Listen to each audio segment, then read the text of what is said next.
السلام علیکم ورحمۃ اللہ وبرکاتہ۔ کیسے ہیں جی آپ سب لوگ؟ امید ہے خیریت سے ہوں گے۔ میں محمد عثمان آپ سب سے مخاطب ہوں، اور میں ایک ایسے ٹاپک پہ بات کرنا چاہتا ہوں جو میرے نزدیک بہت اہم ہے۔ اور میں بات شروع کرنے سے پہلے یہ بات حلفیہ کہہ رہا ہوں کہ میں اس میں کسی شخص کو، کسی انڈیویجول کو، یا کسی لوگوں کے ایک گروپ آف پیپل، میں کسی کو ٹارگٹ نہیں کر رہا۔ میں ایک اجتماعی سوچ کی بات کرنا چاہتا ہوں، اور اگر اس حوالے سے کسی کو میری رائے غلط لگے تو مجھے پلیز دلیل کے ساتھ آپ قائل کریں، بدتمیزی سے اجتناب کریں، اور اگر کسی کو صحیح لگے تو میرے لیے دعائیں خیر کریں، اپنے لیے بھی کریں۔ وہ بات یہ ہے جی کہ مجھے ابھی تک اللہ تعالیٰ کے گھر جانے کا اتفاق نہیں ہوا حج یا عمرے کے لیے۔ اللہ تعالیٰ جو ہے وہ مجھے موقع دے، ان شاء اللہ تعالیٰ جب بھی ملے گا۔ ہر مسلمان کی خواہش ہوتی ہے۔ تو میرے دماغ میں بحثیت ایک ادنا سا مسلمان ہوں میں، ہم مطلب بہت گنہگار لوگ ہیں، اللہ کی رحمت کے علاوہ کوئی آسرا نہیں ہے ہمارا۔ تو میرے دماغ میں حج اور عمرے کے حوالے سے، جس سلسلے میں ہم یہاں سے جاتے ہیں، ادھر ہر مہینہ شریفین جاتے ہیں، اتنا تردد کر کے ایک کنسیپٹ ہے جو بچپن سے ہے، یہ جب سے میں نے ہوش سنبھالی ہے تب سے ہے۔ وہ یہ ہے کہ ہم اپنی نقد عیسیاں، اپنے گناہوں کی پوٹلی اپنے کندھوں پہ، سر پہ اٹھا کے وہاں جاتے ہیں، اور وہاں جانے کا ہمارا مقصد جو ہوتا ہے وہ یہ ہوتا ہے کہ ہم وہاں جائیں، اللہ تعالیٰ کے حضور پیش ہوں، رب کے سامنے نہ کوئی بندہ رہا نہ کوئی بندہ نواز، اس پوزیشن میں اللہ کے سامنے پیش ہوں، اس کا گھر ہے تو، اور اللہ تعالیٰ سے اپنے گناہوں کی، بدعمالیوں کی، اپنی مس کمٹمنٹس کی، اپنے جھوٹوں کی، اپنی بےایمانیوں کی،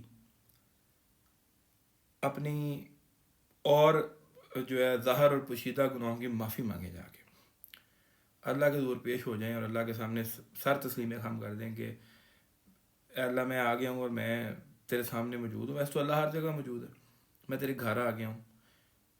اور ایک کنسیپٹ ہے کہ جب کسی کے گھر چر کے جاتے ہیں تو وہ اس کا ریگارڈ جو ہے وہ اور ہوتا ہے۔ تو میں اللہ تیرے در پہ آ گیا ہوں، تو مجھے معاف کر دے۔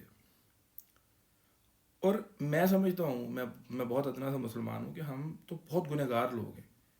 اکثر میں یہاں تراویحوں میں یا ویسے کسی دینی اجتماعات کے موقع پہ علماء کرام کو جب اللہ کے آگے روتا گڑ گڑاتا دیکھتا ہوں تو میں سمجھتا ہوں کہ یار یہ تو بہت پریکٹسنگ مسلمان ہیں، اور یہ اللہ کے آگے اتنا رو رہے ہیں، تو ہم تو بہت گرے پڑے لوگ ہیں۔ اور پھر جب اللہ کسی کو موقع دے اپنے گھر آنے کا تو ہم وہاں جائیں، تو بندے کا خالص اللہ کے ساتھ کنیکشن ہونا چاہیے، لیکن بدقسمتی سے ایسا نظر نہیں آتا۔ مجھے آج تک اس بات کی سمجھ نہیں آئی کہ ہم وہاں موبائل فون، کیمرے یہ کیوں لے کے جاتے ہیں سب سے پہلے۔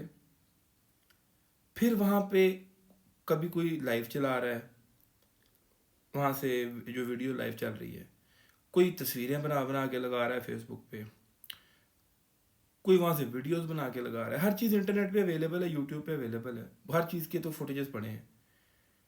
دن کی 15 20 تصویریں، ویڈیوز لگا رہے ہیں لوگ، فیس بک پہ لکھ رہے ہیں یا اللہ ہماری عبادت کو قبول فرما۔ اور میرے بھائیوں، میری بہنوں، ریاکاری سمجھتے ہیں آپ؟ کیا یہ ریاکاری میں نہیں آتا؟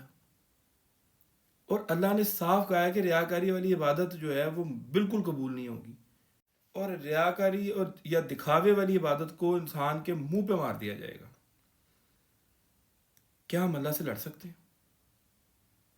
کیا ہم اس کے احکامات کی خلاف ورزی کر کے can we guarantee a good life? Can we guarantee even a normal life after not obeying him the way we should, or the way at least we try to be؟ کیا مقصد ہے ان سب چیزوں کا؟ مجھے پلیز ایجوکیٹ کر دیں اگر میں غلط ہوں تو، دلیل کے ساتھ، بدتمیزی کے ساتھ نہیں۔ یہ کیمرے، سیلفیاں، یہ وہاں سے چیک ان، یہ وہاں سے videos, live videos, video calls, یہ سب کیا ہے؟ یہ کون سی عبادت ہے؟ کیا ہم صرف اپنے نیم پلیٹ پہ حاجی صاحب لکھوانے کے لیے وہاں جاتے ہیں؟ کیا ہمیں اس بات کا ڈر نہیں ہے کہ یار کل کو خدا نہ خواستہ یہ ہماری عبادت ریاکاری کے زمرے میں ہے، اور اللہ ہماری عبادت ہمارے منہ پہ دے مارے؟ کیا ہمیں سے بچنا نہیں چاہیے؟ کیا ہمیں یہ کوشش نہیں کرنی چاہیے؟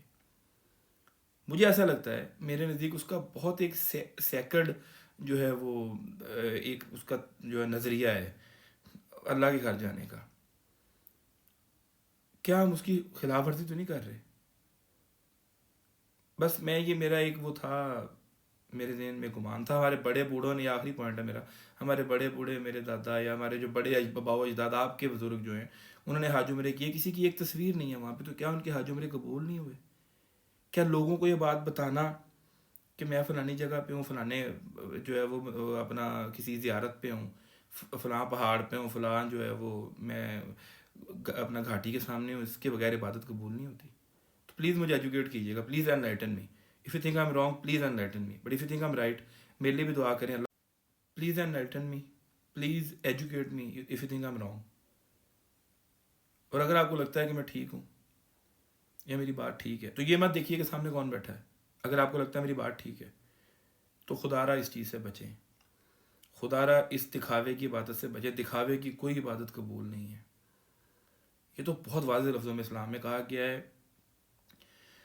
اور اسلام کے احکامات کو فالو کیے بغیر آپ سمجھیں کہ آپ کی شفاعت ہو جائے گی، تو میں سمجھوں تو اللہ نے قرآن میں کہا ہے کہ بے شک انسان دھوکے میں اور ہم دھوکے میں ہیں. اور اس بات کو یاد رکھیں کہ انا بطشا ربی کا لشدید، بے شک تمہارے رب کی پکڑ بہت سخت ہے. اللہ تعالیٰ ہم سب کو، آپ کو، مجھے، ہم سب کو صحیح مسلمان بننے کی توفیق عطا فرمائے، اور صحیح راستے پہ، صحیح طریقے پہ. ان الدین عند اللہ الاسلام، بے شک دین اسلام ہی ہے. اللہ تعالیٰ میں اس راستے پہ چلنے کی توفیق عطا فرمائے. وآخر دعوانا الحمدللہ رب العالمین. جزاک اللہ، شکریہ.